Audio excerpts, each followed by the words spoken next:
안녕하세요. 성장과 기쁨을 함께하는 여왕개미입니다.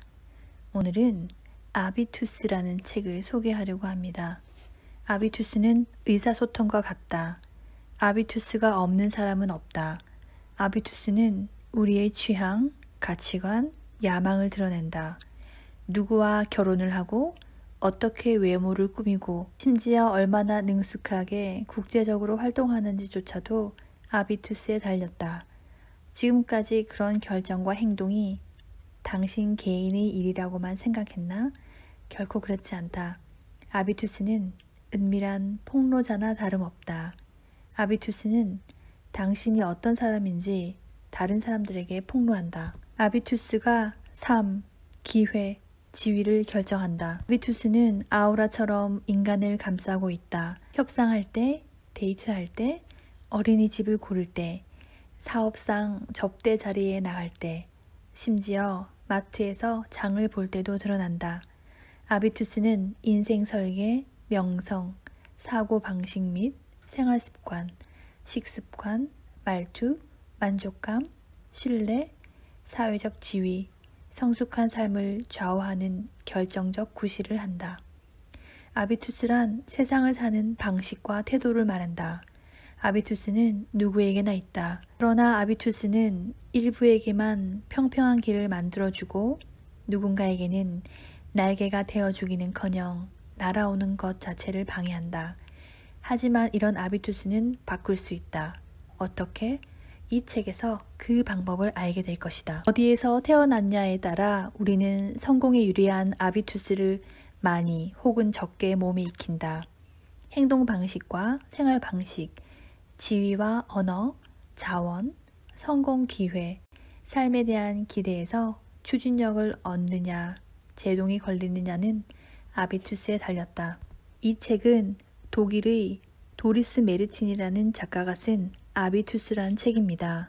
다양한 계층의 수많은 사람을 만나온 그녀는 성공한 삶과 개인의 품격이 돈으로 결정되지 않는다는 걸 깨달았습니다. 자산이나 소득이 비슷해도 지식이나 문화적 취향, 그리고 심리 상태와 사회적 관계 등에 따라 완전히 다른 삶을 살고 있었다.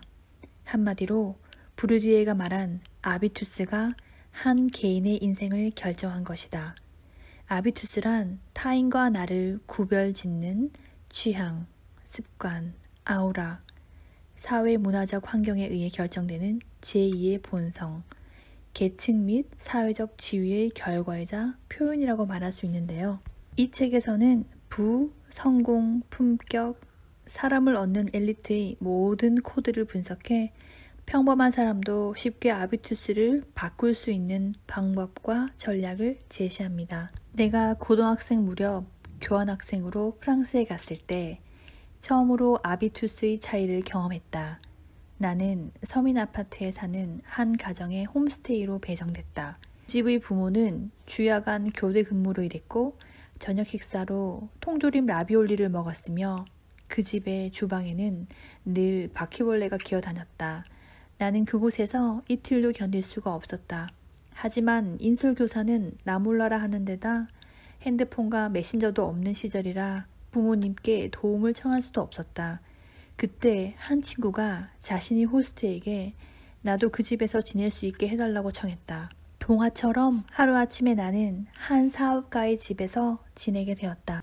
우아한 문양이 새겨진 천장, 고급스러운 골동품, 서로 존댓말을 쓰는 부부, 고상한 식탁 대화, 로브스터. 책장에는 성경처럼 얇은 종이에 금태를 두른 프랑스 고전 문학 전집 플레이아드가 꽂혀 있었다. 이 가정의 생활 양식 역시 내가 원래 경험하던 것과 전혀 달랐다. 나는 그들의 생활에 큰 감명을 받았고 최고의 환대를 받고 있다고 느꼈다. 하지만 내가 아무리 애쓰고 수학과 프랑스어를 잘한다 하더라도 여기가 나의 세계라는 느낌은 받을 수 없었다. 파리에서 지낸 몇 주는 내가 꿈꾸는 좋은 삶의 표본이 되었다. 지금까지 없었던 열망이 자라났다. 그 후로 나는 근본적으로 다른 두 환경의 생활 방식을 구분할 수 있게 되었다. 프랑스 사회 철학자 피에르 부르디에의 구별짓기는 대학 시절 토론 수업 독서 목록 중 하나였다. 부르디유는 이 책에서 상류층, 중산층, 하류층의 전형적인 생활 방식과 인생관을 연구했다. 이 책이 알려준 개념의 하나가 교환학생 때 내 경험에 이름을 붙여주었다. 바로 아비투스다. 부르디유에 따르면 우리가 어떤 가치관, 선호, 취향, 행동 방식, 습관으로 세상을 맞이하느냐는 아비투스에 달렸다. 태어나 자라면서 경험했던 모든 것이 지금의 태도를 빚어낸다. 돈이 부족했나, 풍족했나, 어린 시절 방에 책이 50권 넘게 있었나, 아니면 플레이스테이션이 있었나, 휴가 때 여행은 어디로 갔나, 혹시 여행 자체를 안 갔나? 부모님은 성실과 상상력 중에서 무엇을 더 많이 칭찬해 주었나? 아빠는 조깅을 했나 아니면 낚시를 했나? 이 모든 경험이 합쳐져 나중에 무엇을 평범한 일, 추구할 만한 가치가 있는 일, 의미 있는 일로 느낄지 결정한다. 우리가 내리는 모든 결정은 우리가 어떤 사회적 관계 안에서 성장했는지와 관련이 있다. 표면적으로만 개인이 결정한 것처럼 보일 뿐이다. 아비투스는 사회적 지위의 결과이자 표현이다. 아비투스는 우리의 사회적 서열을 저절로 드러낸다. 우리와 비슷하게 생각하고 행동하는 사람들이 있는 곳이 우리의 아비투스와 가장 걸맞다. 그런 곳에서 우리는 자신의 본질에 맞게 산다고 느낀다. 사다리 어느 단계에 있든 상관없이 모두가 비슷하다. 차이는 다른 곳에 있다. 모두 자신의 가정에서 아비투스를 가져오지만 모든 아비투스가 세상에서 똑같은 가치로 간주되지는 않는다. 비록 계층 간의 경계가 모호하고 많은 사람이 다양한 세계에서 내 집처럼 편히 지내더라도 적은 돈으로 건강한 식탁을 차리는 것보다 고급 레스토랑을 익숙하게 이용하는 것이 더 깊은 인상을 준다. 이런 가치평가의 차이 뒤에는 냉정한 논리가 있다. 상위 10%, 나아가 상위 3%의 고급 아비투스를 가진 사람이 위로 도약한다. 이것을 못 가진 사람은 위로 오르지 못한다. 맞다. 불공평하다. 하지만 그것이 현실이다. 모든 게 돈으로 결정되는 건 아니다. 누가 최고일까? 더 나아가 누가 과연 최고 중 최고일까? 소득이 가장 높은 사람일까? 기업 상속자? 의학, 디지털, 교통 분야의 문제를 혁신적으로 해결하는 사람? 정치인이나 판사 같은 권력자?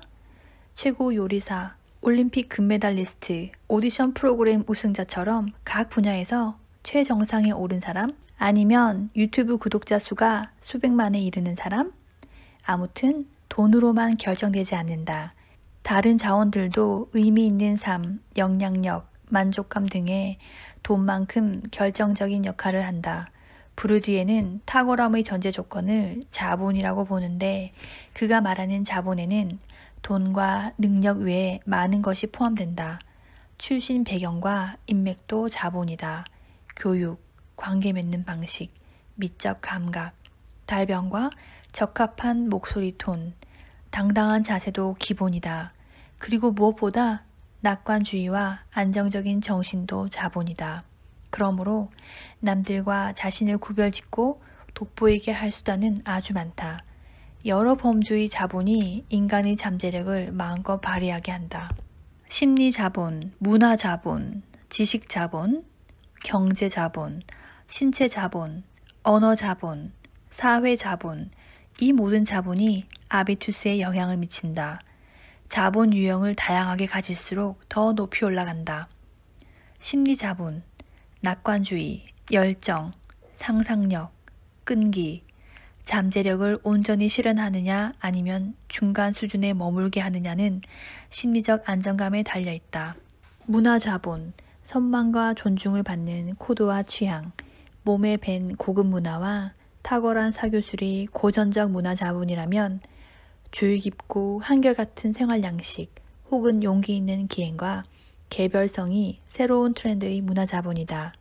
지식자본, 졸업장, 학위, 전문 지식, 경력, 학술 및 기능 자격증, 자신의 지식과 역량으로 어떤 일을 해내는 능력, 경제자본, 소득, 현금 자산, 부동산, 주식, 연금, 보험, 예상되는 상속재산 등 모든 물질적인 재산, 신체 자본, 스스로 얼마나 매력적이고 건강하고 활기차다고 느끼는지에 대한 판단. 사람들은 외형에서 사회적 지위, 내적 가치를 유추한다. 언어 자본, 유창한 언변으로 사람들에게 다가가고 다양한 관점에서 구체적, 객관적으로 주제를 설명할 수 있는 능력. 어디에서 무슨 주제를 어떤 방식으로 말해야 할지 아는 것이 특히 중요하다. 사회 자본, 누구를 아는가, 개인이나 집단과 얼마나 잘 지내는가, 든든한 가족, 훌륭한 롤모델, 도움을 줄 수 있는 인맥, 진정성 있는 멘토, 결정권자와의 친분, 서로를 격려하는 동료, 영향력, 권력, 가시성. 이상 7가지 자본 유형은 투자 포트폴리오와 같다. 저마다 자본 유형의 구성과 비율이 다르다. 어떤 이는 돈과 인맥이 풍족하다. 어떤 이는 고급 취향과 교양으로 빚을 바란다. 또 어떤 이는 동년배들이 은퇴를 계획할 때 여전히 실력을 발휘한다. 상류층은 보통 모든 자본 유형을 넉넉히 갖고 있고 그런 가정의 아이는 삶의 출발선부터 더 많고 좋은 자본을 쥐고 있다. 그러므로 비슷하게 좋은 교육을 받았다고 해서 반드시 비슷한 아비투스를 갖는 건 아니다.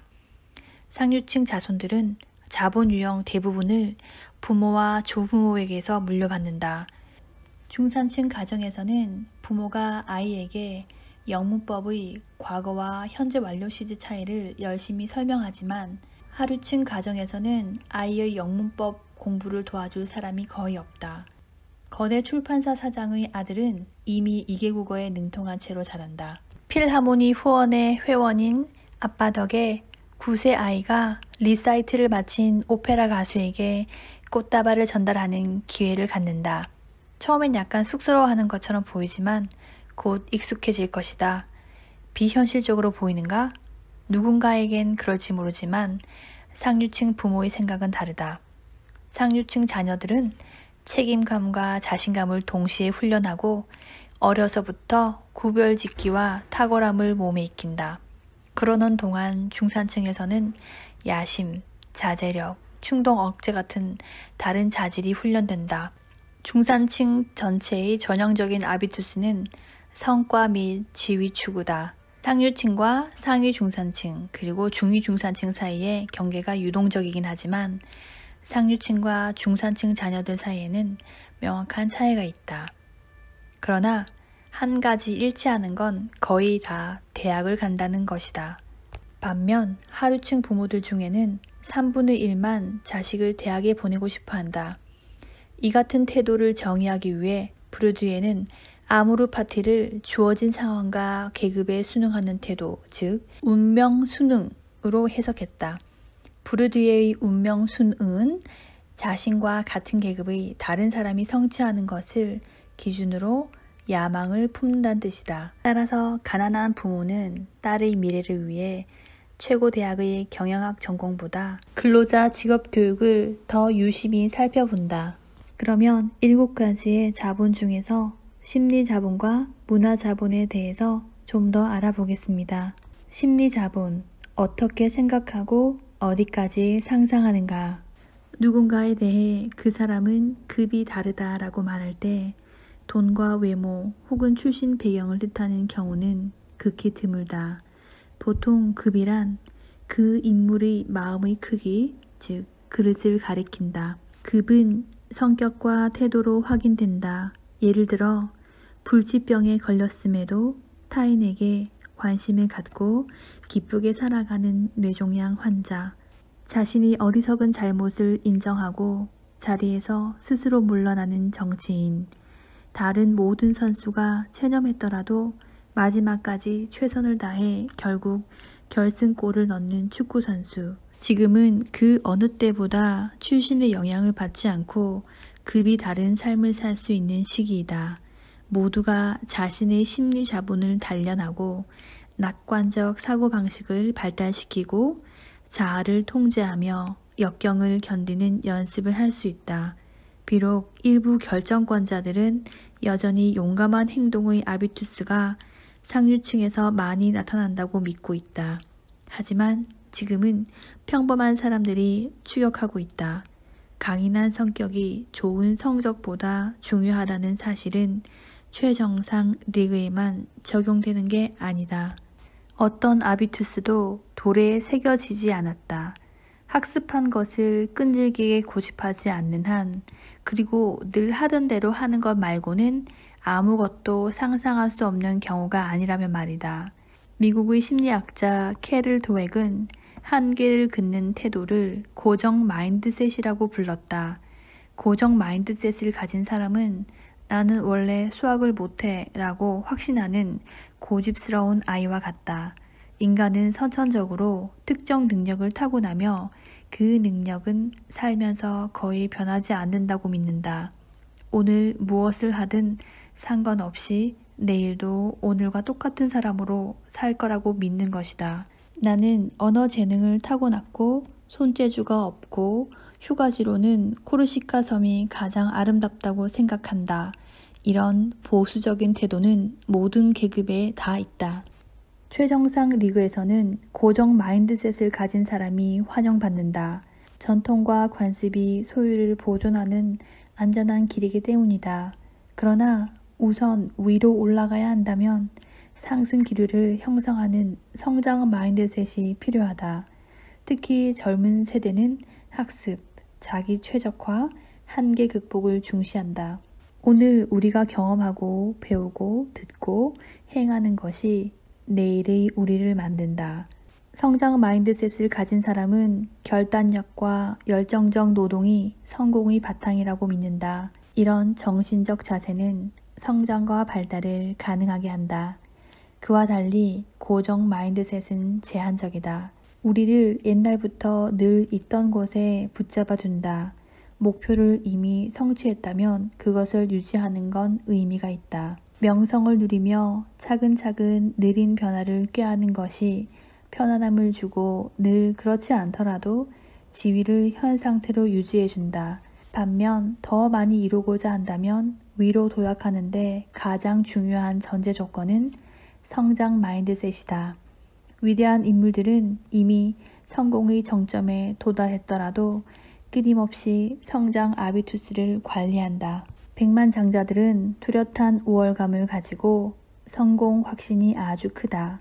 좋은 인간관계와 재정적 완충장치가 실험 기회를 높이고 충격을 흡수한다. 그들은 실패하더라도 언제나 해결책이 있다는 것을 경험적으로 안다. 하지만 금수저를 입에 물고 태어나지 않았더라도 상류층의 심리 자본을 가짐으로써 성장할 수 있다. 무엇을 주의해야만 하는지만 알면 된다. 첫 번째, 긴장한 모습을 절대 보이지 마라. 지위가 높은 사람은 감정을 겉으로 드러내지 않는다. 두려움, 거부감을 감추는 것이 그들의 구별짓기다. 항상 격식을 지킴으로써 인간관계를 보호하고 자신을 긍정적으로 돋보이게 한다. 모든 상황에 평정심을 유지하는 법을 연습하면 좋다. 자신의 역할을 생각하고 감탄이나 짜증의 표현을 억제하고 무례에 동요하지 말고 표정과 몸짓 언어를 통제하라. 침착한 태도는 지속적인 훈련이 필요하다. 그래야 스트레스 상황에서 고쳤던 버릇이 다시 튀어나올 위험을 막을 수 있다. 둘째, 설명하지 말고 불평하지 마라. 아주 힘들겠지만 좌절을 멀리하라. 비난에 흔들리지 마라. 어깨를 늘어뜨리지 않는 것이 엘리트 아비투스다. 실패는 다음의 성공을 위한 존재다. 스티브 잡스는 모범적으로 이 격언에 충실했다. 그는 자신이 고용했던 사람에게 해고당했다. 하지만 그는 패배를 걷어내고 애플을 종교에 가까운 브랜드로 키웠으며 아이폰과 아이패드로 수백만 명의 삶을 바꿔놓았다. 셋째, 부자들은 새로운 경험에 훨씬 더 개방적이고 호기심이 많고 관용적이다. 부자들을 연구하는 작가 토머스 콜리가 이를 보여준다. 그는 부자와 가난한 사람들의 독서 습관을 5년에 걸쳐 조사했다. 콜리는 자산이 36억 원인 이상인 사람을 부자로 정의했다. 그들 중에 88%가 하루 30분 이상 독서를 하며 주로 전문서, 비소설, 위대한 인물의 전기를 읽는다. 가난한 사람들은 훨씬 적게 책을 읽고 주로 머리를 식히기 위해 책을 읽는다. 넷째, 사회적 지위가 낮은 사람들은 우연한 행운, 직접적 후원, 부자 애인을 기대하는 경향이 있다. 반면 사회적 지위가 높은 사람은 명확한 목표를 세우고 그것을 이루기 위해 일한다. 부자들 중 70%가 1년에 적어도 하나의 큰 목표를 추구한 반면 가난한 사람들은 단 3%에 그쳤다. 부자들이 성공한 이유는 그들이 더 똑똑해서가 아니라 계획을 세우고 실천했기 때문이다. 그들은 배가 항구에 도착하기를 고대하지 않고 직접 배를 만든다. 다섯째, 가난할수록 여론에 더 많이 끌려다닌다. 부자일수록 사고와 행동이 더 유연하다.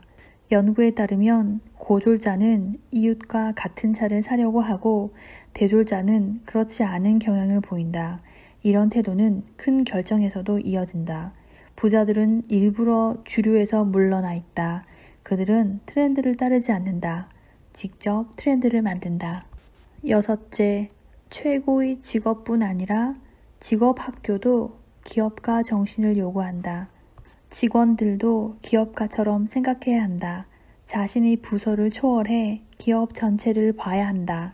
비록 자신의 업무가 아니더라도 생산 비용을 염두에 두고 시장과 트렌드 그리고 경쟁사를 조사하고 고객의 요구를 확인해야 한다.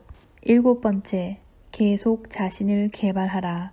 미국의 기업인 멜린다 게이츠의 말처럼 최상층 역시 지금의 찬사에 안주해서는 안 된다. 몇 년 전부터 나는 친구들과 매년 1월에 올해의 단어를 선정해 길잡이별로 삼습니다.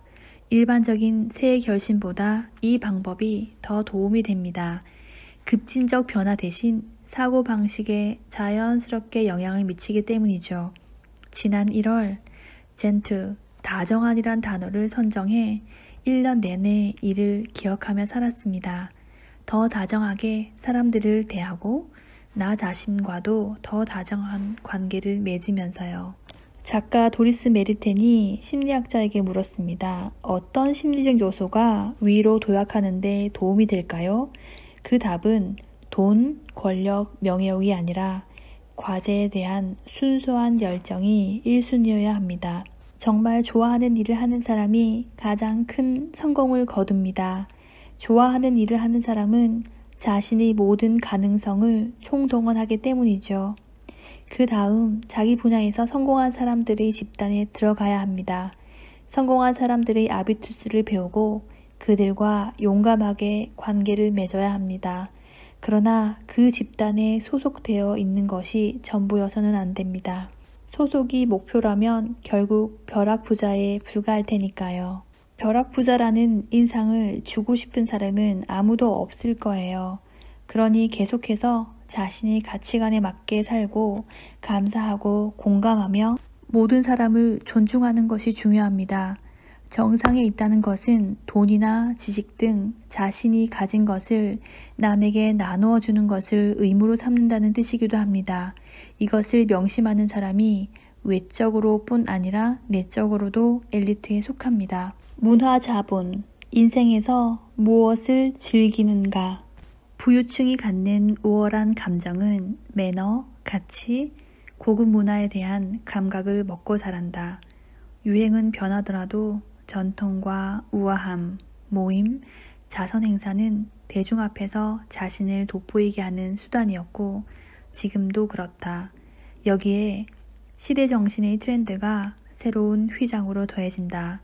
자전거, 환경의식, 명상, 시야를 넓혀주는 경험과 그것에 대한 선망, 문화와 교양의 기회는 불평등하게 분배되었다.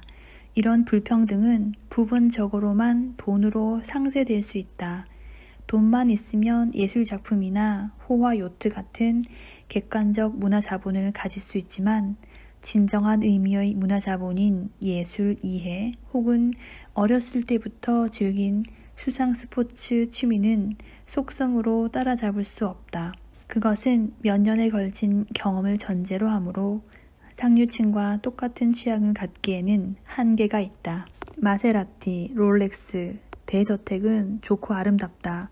하지만 소유자가 브랜드명을 잘못 발음하거나 잭슨 폴록의 그림을 보며 우리 애들도 저 정도는 그리겠다 라고 평가하거나 재래식 토마토와 온실 토마토를 구별하지 못하면 다음 사실이 명백해진다. 돈은 있지만 품격이 없다. 경제 자본과 문화 자본을 모두 풍족하게 가진 사람만이 최고의 사회적 명성을 누린다. 이때 취향이 돈보다 훨씬 더 중요하다. 독일의 미래학자 마티아스 호르크스는 다음과 같이 말했다. 샴페인은 건달과 래퍼들의 것이 되었다. 교양 있는 사람들은 단골 와이너리에서 생산된 평범한 와인을 마신다. 교양 있는 사람들은 취향을 드러내되 절대 거기에 많은 돈을 쓰지 않는다. 날개를 펴고 날아오르되 뿌리를 인정하라. 상류층에서는 격식, 국제성, 전통, 인맥 관리 등이 중시되고 성취한 것을 지키는 것이 우선순위에 있다. 반면 중산층에서는 눈높이를 맞춘 인간관계, 성과와 역량, 그리고 미래를 위한 멘토링 프로그램, 재정적 안전, 무엇보다 최대한 높은 수준의 자녀 교육이 우선순위다. 생활 조건의 차이가 문화적 가치관의 차이를 만든다. 모든 사람은 자신의 생활 조건이 허락하고 요구하는 것에 맞게 생각하고 행동한다. 그러나 높이 오르고 싶다면 끊임없이 높은 곳의 코드를 이해하고 내면화해야 한다. 첫째, 문화 자본은 거저 생기지 않는다. 과제는 많고 규칙은 감춰져 있다. 더 어려운 일은 구체적 실현이다. 과시, 유명인사와의 친분 들먹이기, 잘난치 않은 태도가 고상해 보이지 않는다는 것은 명확하다. 덜 알려진 사실이 하나 더 있다. 과잉 적응 역시 계급 상승자를 폭로한다. 초기에는 삼가는 태도가 더 나은 전략이다. 우선 눈에 띄지 않게 조용히 흐름에 몸을 맡기는 사람은 새로운 분위기에 적응할 시간을 얻는다. 미셸 오바마는 바로 이런 전략으로 퍼스트 레이디 역할을 잘 수행했다. 내가 줄 수 있는 최고의 조언은 이렇습니다. 무작정 달려들지 말고 자신에게 시간을 허락하세요. 나는 백악관에서 처음 몇 달 동안은 주로 딸들을 돌봤습니다. 그 다음에 비로소 새로운 프로젝트를 시작했죠. 이런 식으로 하는 게 괜찮다고 생각합니다. 아니, 그러는 편이 좋습니다. 둘째, 부정하는 사람이 아주 많지만 문화 형식과 공연 종류 사이에 명확한 계급 구조가 있다. 괴테 독자가 그리샴 독자보다 더 존경받고 아르노 가이거를 높이 평가하는 사람은 더 많은 존경을 받는다. 새로운 블록버스터는 멋질 수 있다. 그러나 예술영화관의 독립영화가 훨씬 더 멋있다. 국립오페라 극장의 그림자 없는 여인은 최고급 이벤트이고 학교 대강당에서 공연되는 마술피리는 대중을 위한 모조품에 불과하다. 그렇다 해도 주류 문화와 대중문화를 포기할 필요는 없다. 오늘날 문화 지성인은 장르를 가리지 않는 자픽성이기 때문이다. 사회학자 지그하르트 메켈은 문화적 흐름과 경향을 광범위하게 골고루 흡수할 수 있다는 것은 문화적 우월성의 증거다라고 말했다. 셋째, 책, 미술관, 공연에서 문화적 소양을 쌓을 수 있다. 그러나 슈테델 미술관에서 직접 관람을 했느냐 아니면 아주 생생하게 전달하는 디지털 기기를 통해 받느냐에서 차이가 생긴다. 미슐랭 식당과 고급 호텔 방문에서도 마찬가지다. 고급 환경을 회피하는 사람은 안락한 서비스 앞에서 언제나 쭈뼛거릴 것이다. 넷째, 예술 작품은 소장자에게 스타일을 부여한다. 그러나 애석하게도 우리 대부분은 마티스의 작품도 알렉스 카치의 작품도 벽에 갈 수 없다. 객관적 문화 자본으로는 책 혹은 아르네 야콥센의 달걀 의자 같은 독특한 디자인 가구가 적합하다. 그러나 적은 돈으로도 취향을 드러낼 수 있다.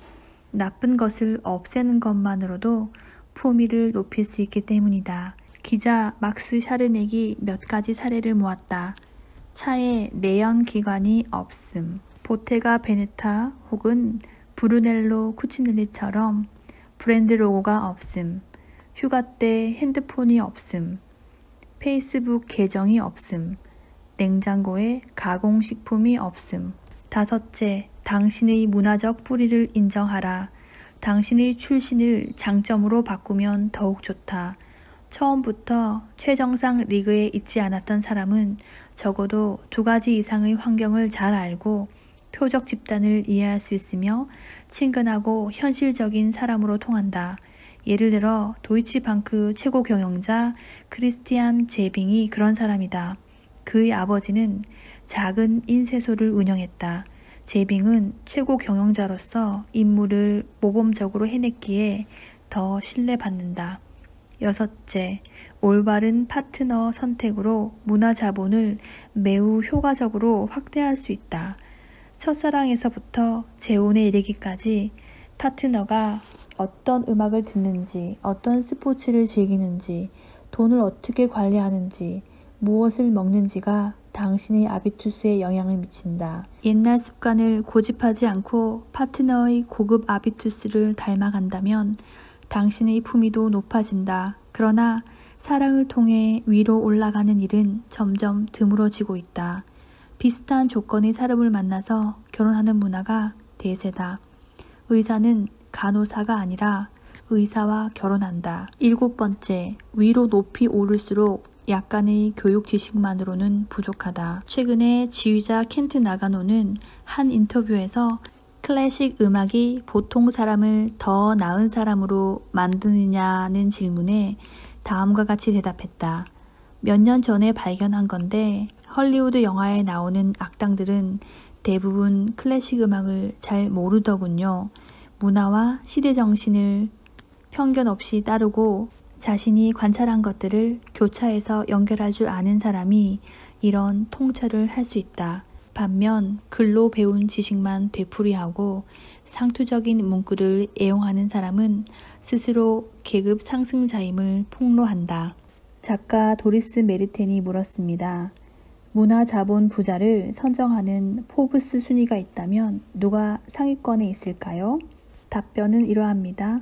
달라이 라마 혹은 세계 최대 소프트웨어 회사 창립자로서 삶을 바꾸는 책을 추천하는 빌 게이츠. 그러나 선정하기 정말 어렵습니다. 견해가 아주 다양하기 때문이죠. 미래연구소에서는 1년에 한 번씩 그 해의 미래인을 선정합니다. 거기에는 아주 멋진 사람들이 속합니다. 콩고에서 바닐라 재배 스타트업을 시작한 사람 혹은 깊은 내면의 변화를 경험한 사람들, 그 중에서 내가 가장 좋아하는 사람은 유명한 흑백 사진 작가인 세바스티오 살가도입니다. 그는 인류의 잔혹한 불행을 25년 동안 촬영했고 우울증에 걸려 거의 자살할 뻔했습니다. 그렇지만 그는 자살하는 대신 농부가 사는 넓은 농지를 불모지화해서 지켜냈고 나무를 300만 그루나 심었죠. 현재 그곳은 종의 다양성을 간직한 멋진 정글이 되었습니다. 어쩌면 문화 자본은 그냥 희망을 실천하는 능력일지 모릅니다. 삶을 더 높은 차원과 연결함으로써 자기 삶에 의미를 부여하는 능력 말입니다. 아비투스라는 책은 정말 매력 있는 시각을 보여주는 책입니다. 제가 소개한 심리, 문화, 자본 외에 지식, 경제, 신체, 언어, 사회도 책을 꼭 소장하셔서 읽어보시기 바랍니다. 이상 여왕개미였습니다. 감사합니다.